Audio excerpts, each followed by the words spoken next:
보셨다시피 윤 대통령은 중간중간 적극적으로 나서서 자신의 입장을 설명하거나 상대 측 주장을 반박했는데 말을 너무 많이 해서일까요?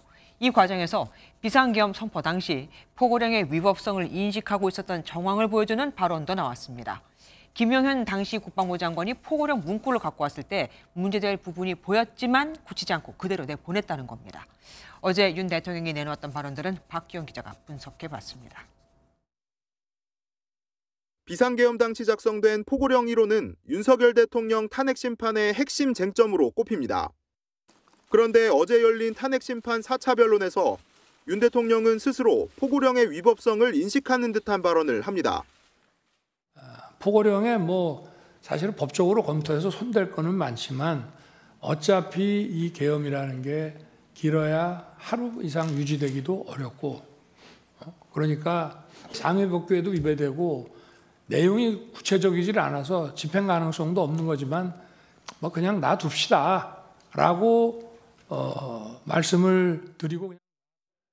포고령 초안에 정치활동 금지 등 일부 법률에 맞지 않는 부분이 있음을 알았지만 상징적인 측면에서 놔뒀다는 겁니다. 윤 대통령이 김용현 전 국방장관을 직접 신문하면서 손발이 맞지 않는 부분도 있었습니다. 특전사 요원들이 그러니까 우리 장관님 보시기에 그 본관 건물 밖에 마당에 주로 있었습니까? 아니면은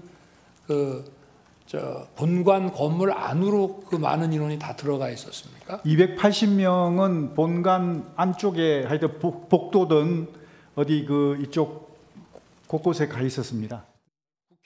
윤 대통령은 대다수 병력이 본관 밖에 있었다는 답변을 기대한 걸로 보이는데 김 전 장관이 엉뚱한 답을 내놓은 겁니다.